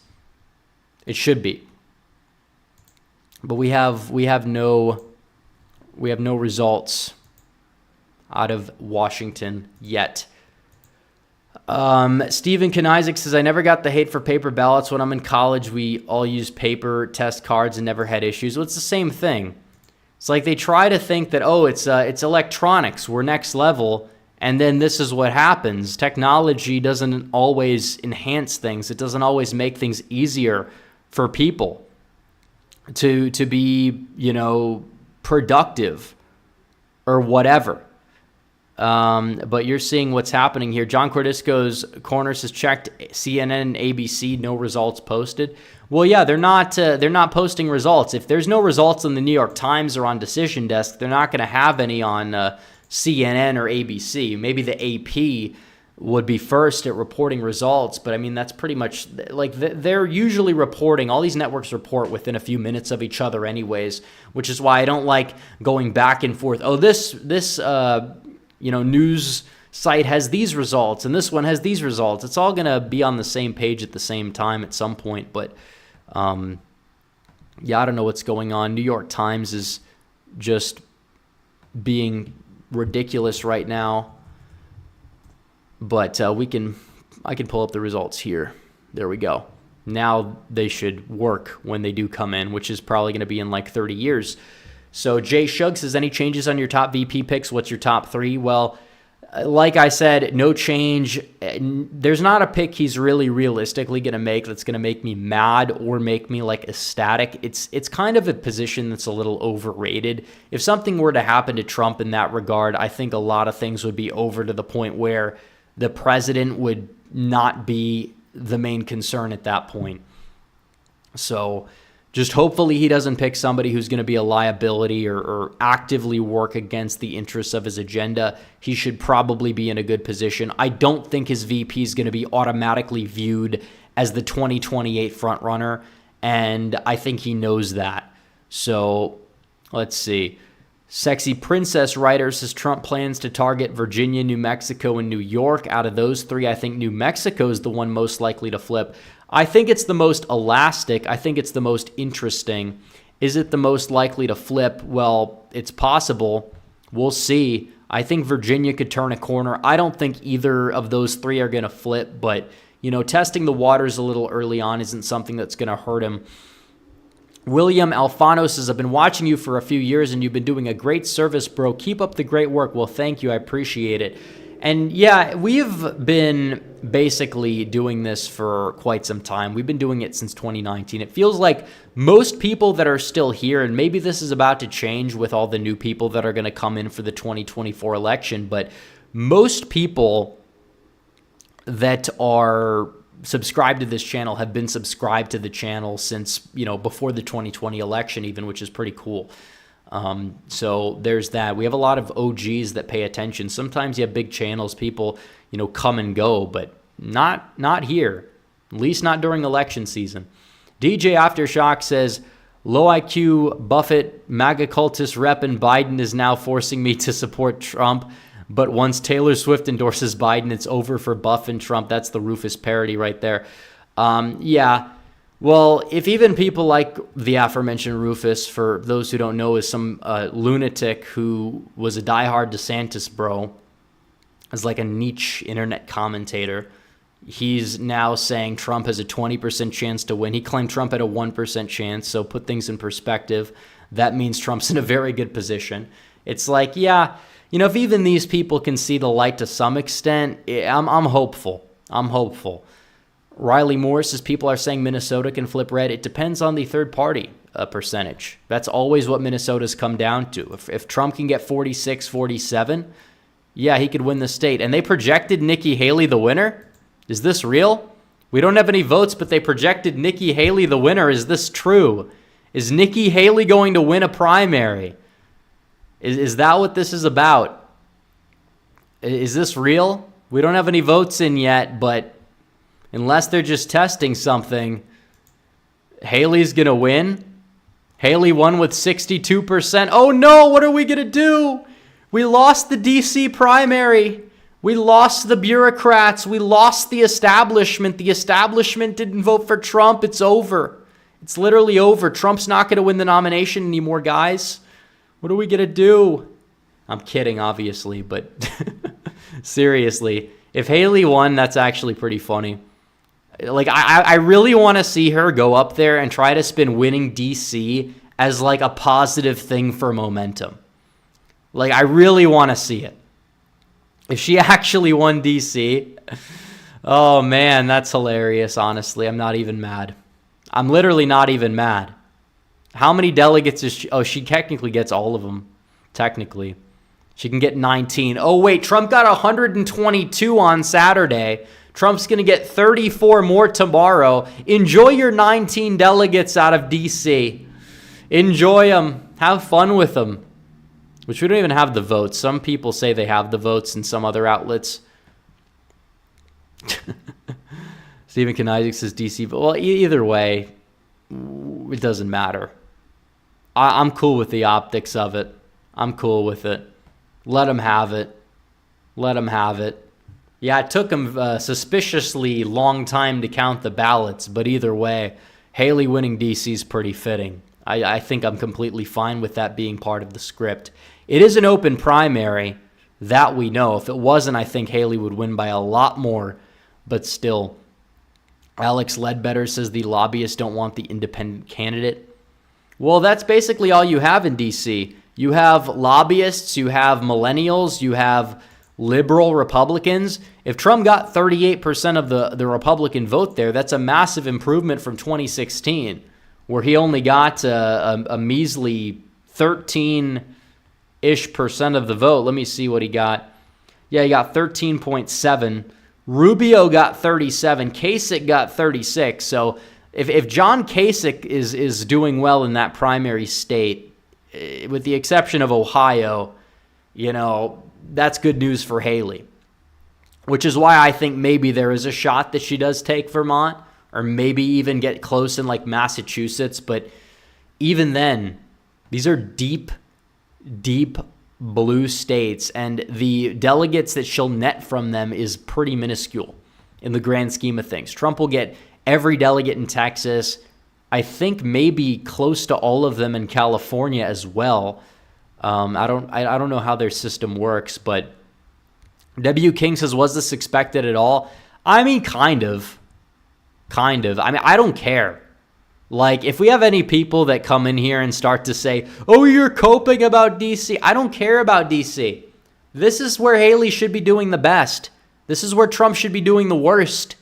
This is where the rhino establishment lives. This is where your bureaucrats live. Trump got 13% of the vote there in 2016. So the fact that D.C. gives Haley a narrow victory in a primary, like, is that the end of the world? She won by a few hundred votes in D.C. of all places? Like, come on. Andrew Mortensen says, funniest, most ridiculous thing I've ever seen. Yeah. Let me see. New York Times, are the votes up yet? They are. So Haley wins. A very low turnout contest, by the way. Actually, lower turnout than 2016, which has not been the case recently. But Haley wins it 63-32. And Chris Christie got 1%, actually. Believe it or not. There's that. But yeah, 676 to 1,200. How many of those voters were Democrats that just registered so they could vote for Haley in the D.C. primary? That's another question. But either way, like, there were almost 3,000 votes that were cast in 2016. There were 2,035 this time around. So you had lower turnout, but Trump doubled his vote share from 2016 until now. So there's that. And on top of that, in the final total for the election, Trump got like 18,500 votes in D.C., which, I mean, it is what it is, but the primary turnout for Biden was only a fraction of what he ended up getting too, so it doesn't really matter. There's not a lot of registered Republicans in D.C. anyways. Oh, man, she's going to be insufferable for about 2 days where she gets humbled. I actually am kind of enjoying this. She's going to be like, oh, look, we won a primary. And then it'll be like, the narrative will be like, it's a closed primary. It's in D.C., This is like his worst territory. If he won it, that would be a different story, because then it would be like she can't even win in these places. But no. And like even in like Massachusetts, you see Democrats are registering as independents like in the hundreds of thousands. I would not be surprised if Haley won Vermont and Massachusetts in the Republican primary, but it doesn't matter. Like, it does not matter. This is infiltration that's happening. And it doesn't, like, it's not going to make a dent. It's not going to move the needle. But we're looking at the states that are coming up. You have Alabama, Alaska, which is closed. Big Trump win there. Arkansas, California, which is closed. That's a big Trump win, or at least semi-closed. But you also have the down ballot races, so Democrats aren't going to be picking up a Republican ballot nearly as much. Same thing with Texas and North Carolina. Colorado, Maine, Massachusetts. So like Massachusetts, that one could go for Haley, maybe Vermont. Virginia could be like 60-40 Trump because Nova and a lot of crossovers there. Also, Maine will go for Trump easily because it's a closed primary. Same thing, I believe, with Oklahoma. But yeah, Utah, if it's a caucus, Utah does have a lot of crossover, never Trump types in the Republican primaries. We've seen that, but still Haley's not going to win Utah whatsoever. But yeah, looking at it, what does it show us? It shows us that Haley will enjoy her delegate haul out of DC, and that's going to do it. That's going to do it for Nikki Haley. Maybe she wins a couple more states. Actually, I hope that she does at this point, because it will justify her staying in a couple more weeks. And she's going to be using more Democrat resources at that point than Republican resources. So why not? You know, she won DC and she thinks it's a flex. I'm sure she'll think it's a flex. Fine. Look what Trump got out of Missouri, 51. Michigan, he beat her 51-4. Idaho, he won 32-0. South Carolina, her home state, 47-3. Virgin Islands caucus, he won. Nevada caucus, 26-0. New Hampshire, 13-9. That was like supposed to be her big break. Iowa, 20-8. 12 delegates went to DeSantis and Vivek. So altogether, what do you know? Haley got DC. Oh no, it's over for Trump. Guys, we got to pack it in. Brandon's got 4 more years. No, it's not how it works. Not how it works at all. They will think that's how it works. They will try to claim that that's what's going to happen. And it's funny, we see polls. We saw a poll that was Trump, or not Trump, but Haley and Biden. And Haley did beat Biden in the poll, but then they polled third-party candidates, and she almost finished in third behind RFK Jr. That is how unpopular Haley actually is in reality. She would bust on the national stage completely. It would be brutal, completely. Microphone issue there, but I don't think you guys heard that. So, let's see.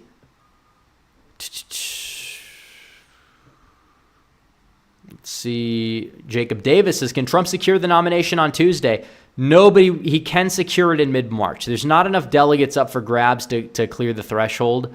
Well, technically there are, but Trump won't have, because if there's 24, 29 total, then 12, 15.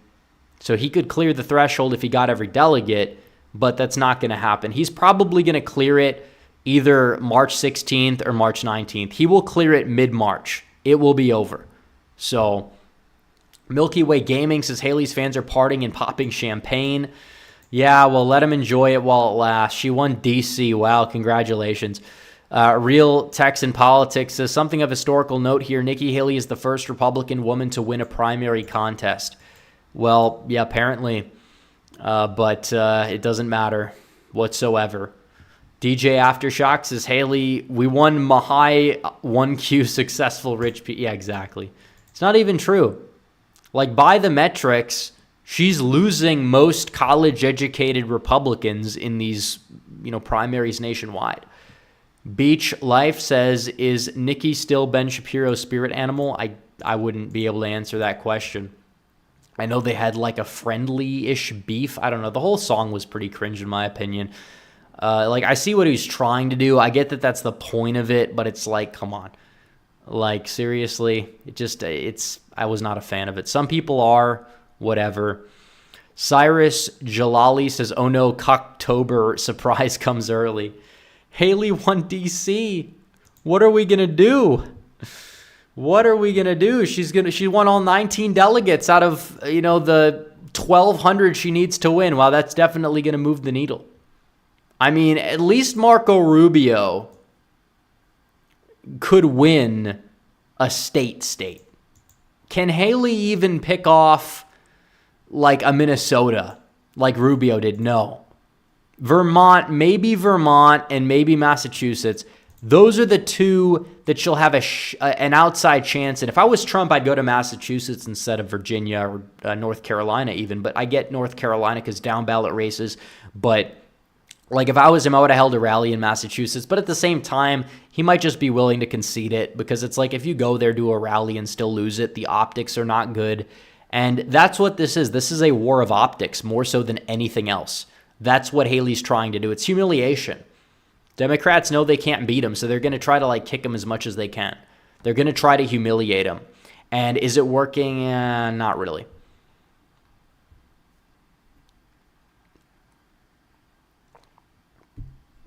Let's see. And I think there's more delegates than there needs to be. For 2,000 votes to get 19 delegates, it's not proportional. Because in Michigan, you look at this, how many votes were there? There were 1.1 million votes. And those votes technically didn't even combine for the same 55 delegates in the state or whatever. Trump only got 12 delegates for almost 800,000 votes. Haley gets 2,000 votes, gets 19 delegates.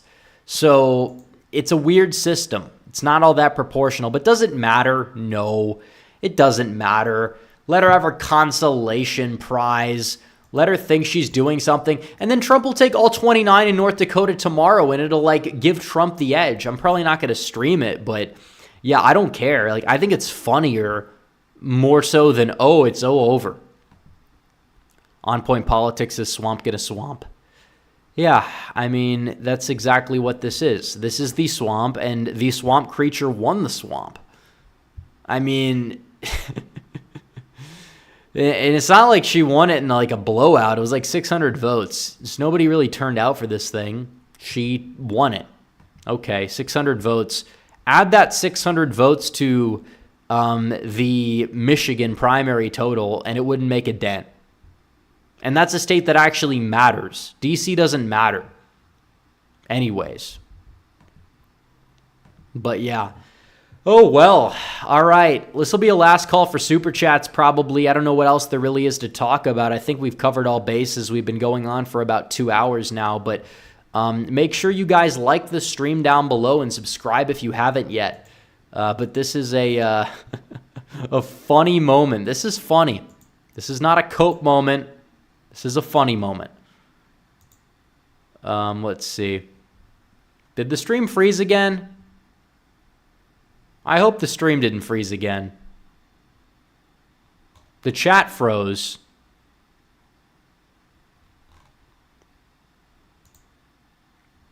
I guess I could just refresh. I think that it doesn't matter if I'm like on the thing. Which I have full strength. I can see that I got 7,000 kilobytes a second. Something's going on with Google Chrome. That's the main issue because I have my Ethernet cable plugged in. We have perfect internet. We've got a perfect connection. Apparently, you guys can see me. I can't see you. Well, I can see you now. So that's crazy.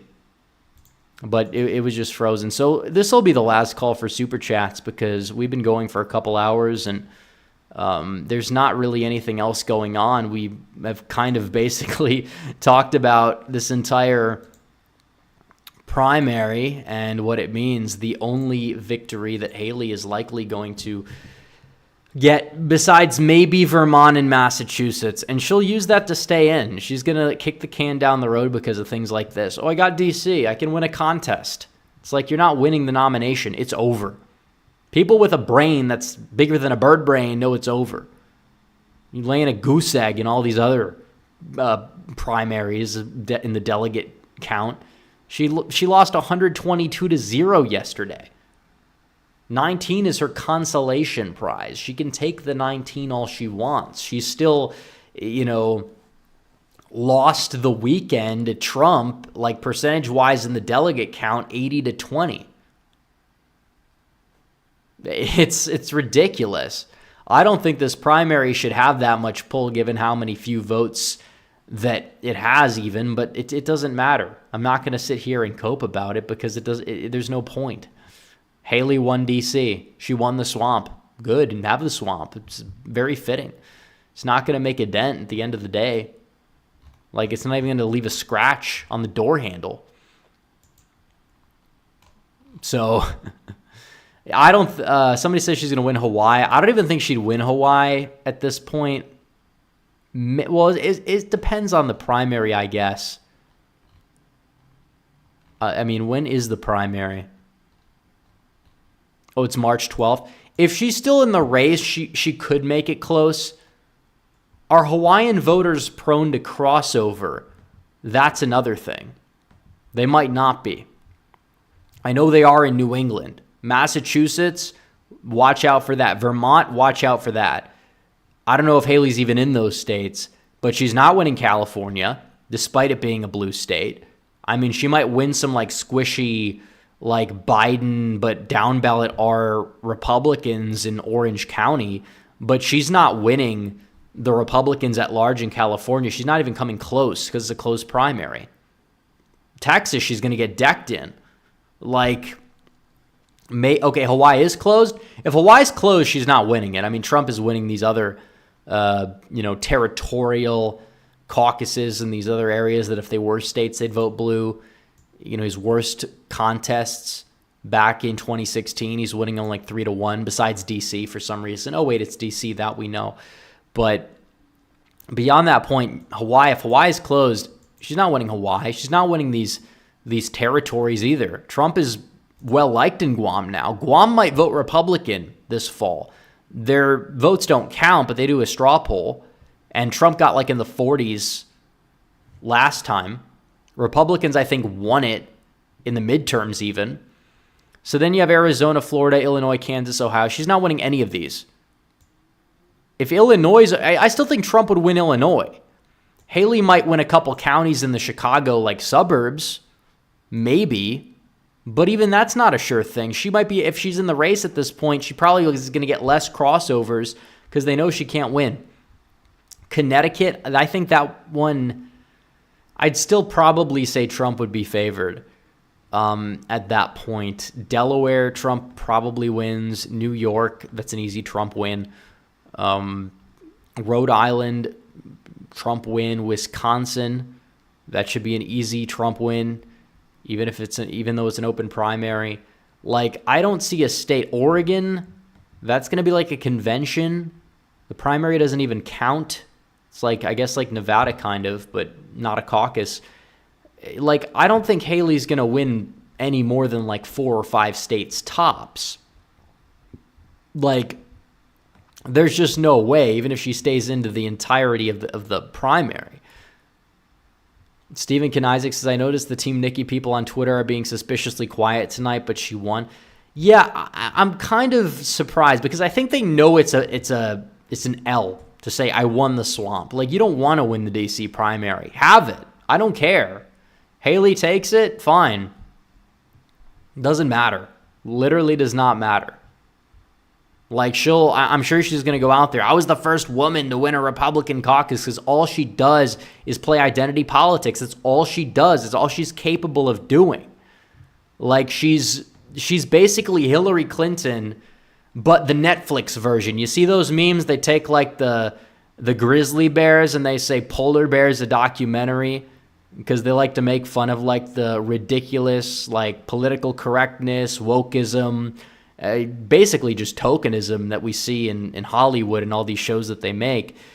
Nikki Haley is that, but Hillary. Brown Hillary, but a Republican. The Redux.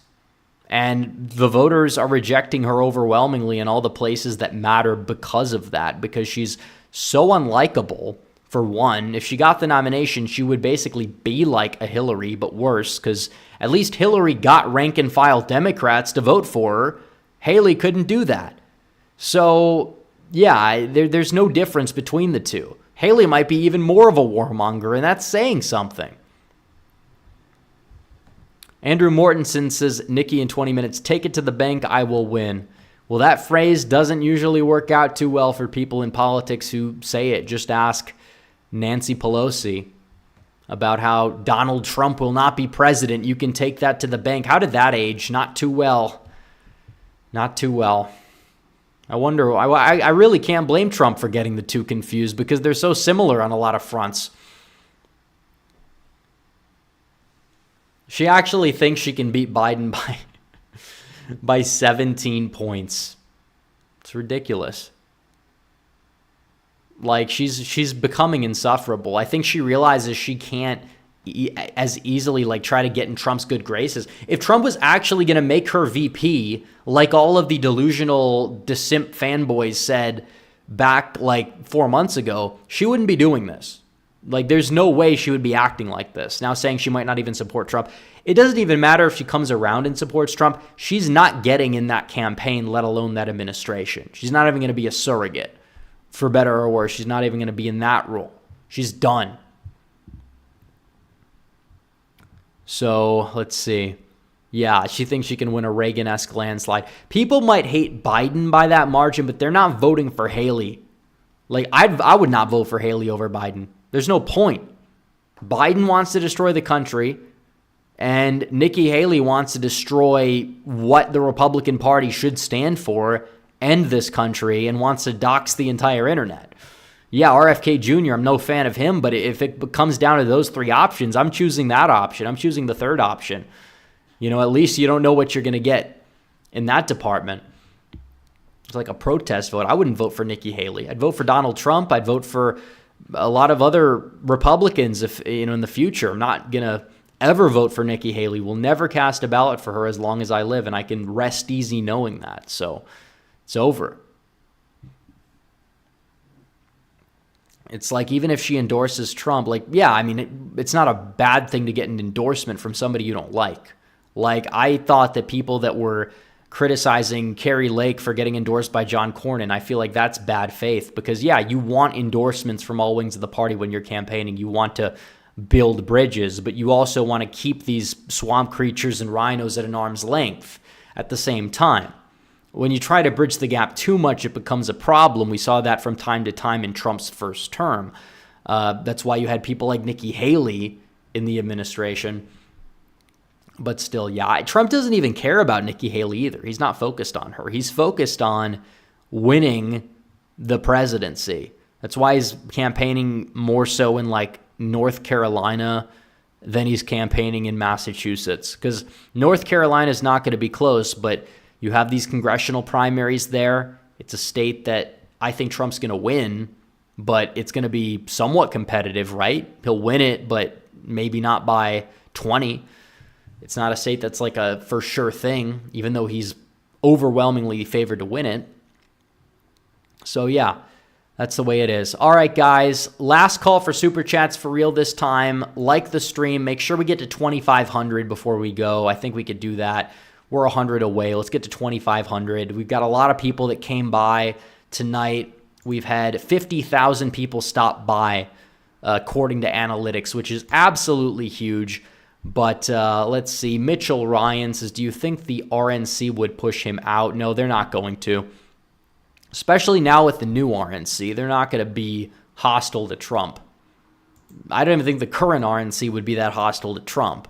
McDaniel has been a snake, but at the same time, she's never been the type to like throw him out of the ticket. She said that if he got convicted, they're not changing the nomination process. They're not going to kick him off the ticket regardless. And I think the same thing is going to be the case under the Whatley era, assuming he becomes the chair. So, all right, we're at 2430. Like and subscribe. Let's hit 2,500.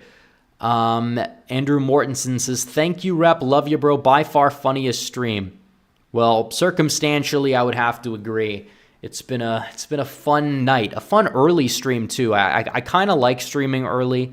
Not saying that I'm gonna, fully ditch my late time slot, because I think that can kind of help draw people in when nobody else is streaming. But either way, we'll be streaming early, and we'll be going until past midnight probably on Tuesday. So that's going to be a very big stream. So make sure you guys are here for that. Hopefully we don't have any technical difficulties or anything. So yeah, especially on Sunday, because I wouldn't stream on Sunday all the time because of the, football games and all that. You don't want to stream when too many people are going to be busy. But now that that's over, now we're in the off season, I think, yeah, streaming earlier on Sundays is probably the move. Whether there's going to be primaries on the weekends or not. And we also got the primary streams this summer for the down ballot primaries in a lot of these races too, so that should be something. So let's see. I think that's going to do it, guys. It's been a great stream, but I think we're going to end things. So anyways, guys, thanks for watching this video. Like the stream down below. We're 39 away from 2,500. Let's get there as we are closing. Make sure you guys like the stream, subscribe if you're new, hit the bell for notifications so you never miss another video. Follow me on social media. The links are all in the description down below, and I will see you guys in the next one. I'll see you guys tomorrow with a video and Tuesday with a video and our Super Tuesday extravaganza stream. So as always, guys, thanks for watching. Red Eagle out.